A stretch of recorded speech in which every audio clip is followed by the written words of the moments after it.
अगर किसी पेशेंट को प्रॉब्लम हो रही है वो तभी आपको कॉल कर रहा है बार बार। मेरे को काफी पेन हो रहा था, मेरी आंखें खुल ही नहीं रही थी, कहीं मेरी आंखें खराब तो नहीं होगी। जब तक मैंने ट्विटर से स्ट्रिक्ट एक्शन नहीं लिया तब तक उन्होंने मेरे को वापस से रिस्पॉन्स नहीं दिया, तो जैसे कोई स्कैम कर रहे हो। सर्जरी होने के जस्ट बाद उन्होंने मेरे कॉल्स ही उठाना बंद कर दिया। प्रैक्टो टीम के साथ मेरे को बहुत गुस्सा आ रहा था।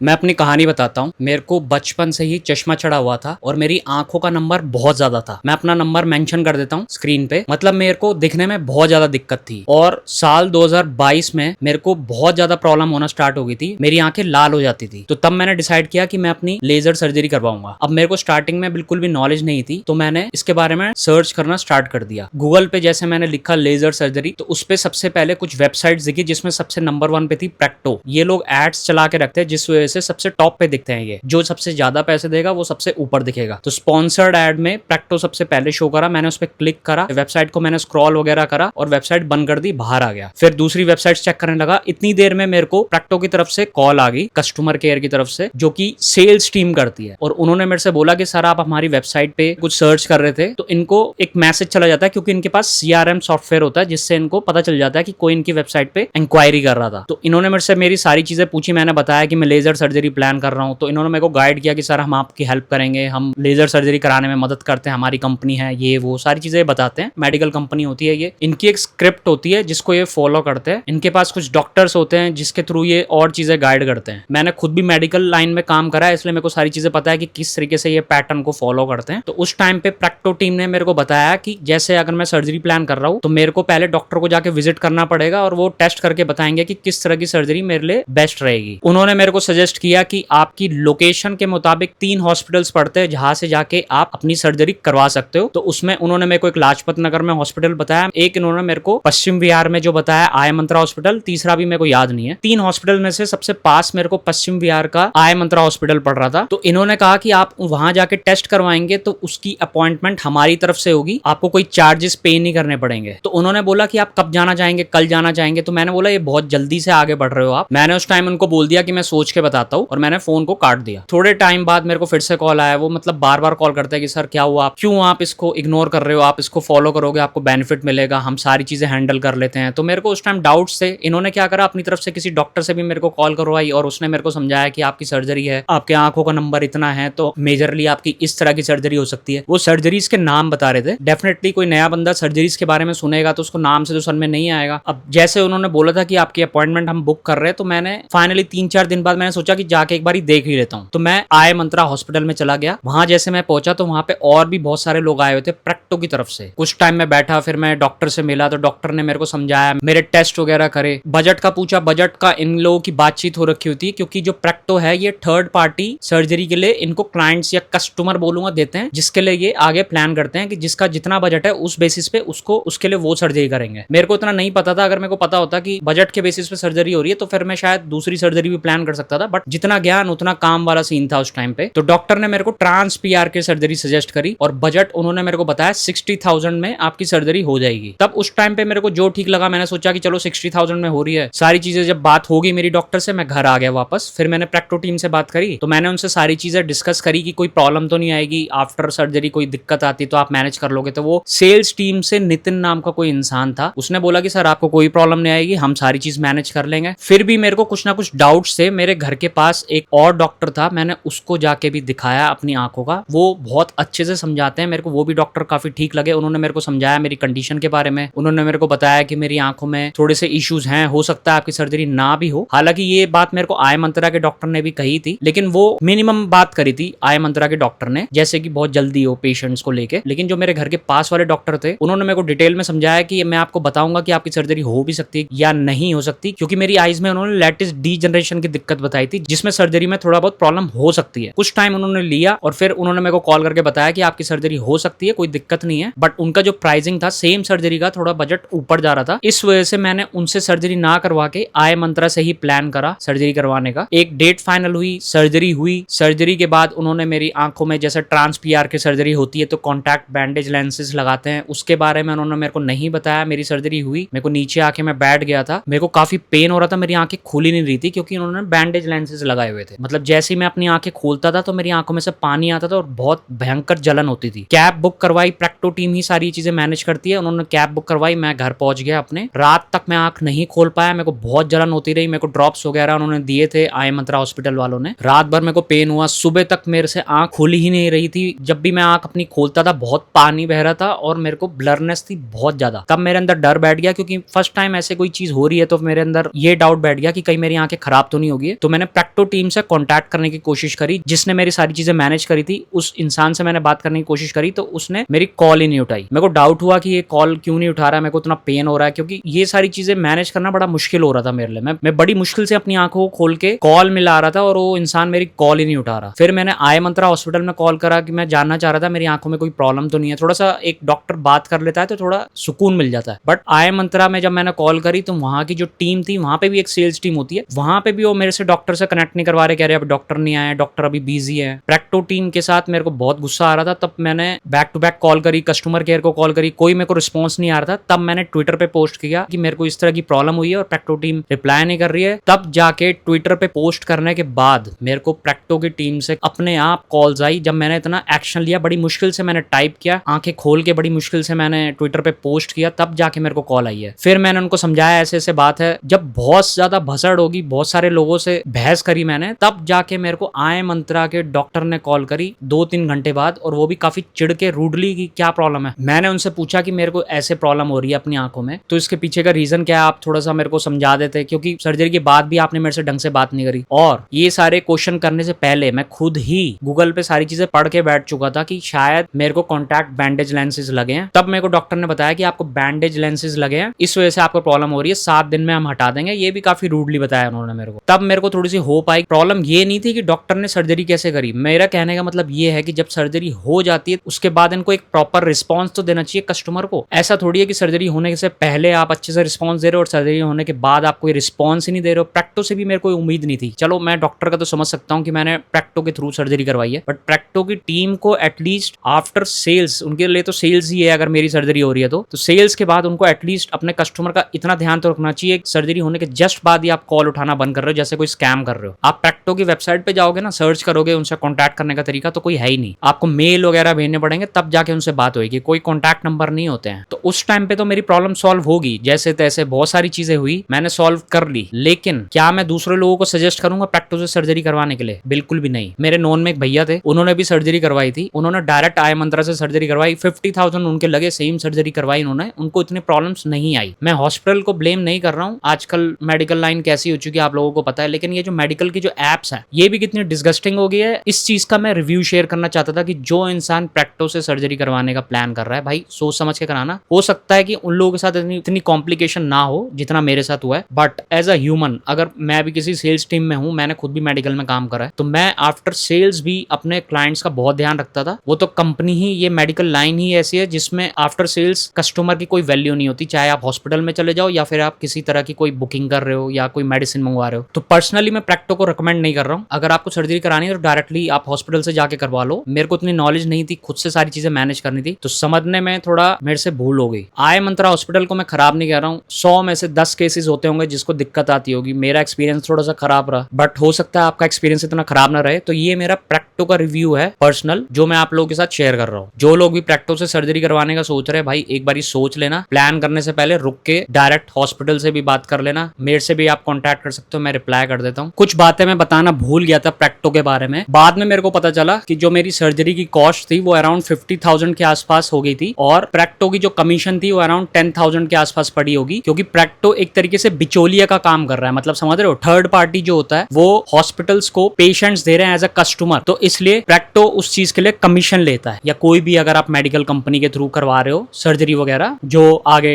हॉस्पिटल्स को प्रोवाइड कर रहे हैं पेशेंट्स एज कस्टमर्स, तो उस चीज के लिए कमीशन लेता है। तो 10,000 के आसपास प्रैक्टो की कमीशन होगी, और आई मंत्रा की अपनी पूरी बाकी जो फीस होती है सर्जरी की कॉस्ट, वो पड़ जाती है 50,000 के आसपास। एक पॉइंट तो ये हो गया जो मैं बताना चाहता था। दूसरा पॉइंट, जैसा मैंने कहा कि प्रैक्टो मेरी बात तब तक सुन रहा था जब तक मेरे को सर्जरी करवानी थी। जैसे ही मैंने सर्जरी करवा ली उसके बाद उनका रिस्पॉन्स ठंडा हो गया। मतलब जैसे ही मैंने उनको पेमेंट कर दी उसके बाद उनका रिस्पॉन्स ठंडा हो गया। उनके लिए हम एक कस्टमर है, वो वहीं तक सरदर्दी लेंगे जहां तक उनका फायदा है। जहां पे उनका फायदा दिखना बंद हो जाएगा, जब उनको लगेगा अब उनको मेरे से कोई कोई बेनिफिट नहीं है या किसी पेशेंट से, वहां पे वो लोग हाथ खड़े कर देते हैं। जब तक मैंने ट्विटर से स्ट्रिक्ट एक्शन नहीं लिया तब तक उन्होंने मेरे को वापस से रिस्पॉन्स नहीं दिया। तो मैं आपको रिकमेंड नहीं कर रहा हूँ आप प्रैक्टो से करवाओ, डायरेक्टली करवा लो। हो सकता है प्रैक्टो की टीम मेरे से कॉन्टैक्ट करे या फिर कुछ एक्शन ले, कुछ भी हो सकता है, बट मेरा पर्सनल रिव्यू शेयर करना बहुत जरूरी था। मैं ये नहीं कह रहा हूँ कि 100% गलत है, बट कोई भी कंपनी गलत तब होती जब उनका एम्प्लॉय गलतियां करता है। जब मैंने अपनी सर्जरी करवा ली और सर्जरी होने के बाद मेरे को बहुत ज्यादा प्रॉब्लम हो रही है, तो प्रैक्टो की रिस्पॉन्सिबिलिटी बनती थी कि वो मेरे को उसमें हेल्प करे, गाइडेंस दिलवाए, मेरे को श्योरिटी दिलवाए कि मेरे को जो प्रॉब्लम हो रही है, मेरे को आंखों में जलन हो रही है, उसके लिए क्या किया जा सकता है या फिर वो धीरे धीरे ठीक हो जाएगी। सर्जरी होने के जस्ट बाद उन्होंने मेरे कॉल्स ही उठाना बंद कर दिया, डॉक्टर से भी बात कराना बंद कर दिया। वो चीज गलत हो जाती है। अगर किसी पेशेंट को प्रॉब्लम हो रही है, वो तभी आपको कॉल कर रहा है बार बार, तो उसी वजह से मैं आपको सजेस्ट करूंगा आप डायरेक्टली सर्जरी करवा लो, डॉक्टर से पूछो। मेरे केस में ये सारी चीजें मैनेज करने वाला मैं अकेला था, बट आप एक एक्स्ट्रा बंदा रखना जो सारी चीजें आपकी सर्जरी के टाइम पे मैनेज कर सके, क्योंकि आप तो देख नहीं पाओगे। सो मिलेंगे अगली वीडियो में। Thank you.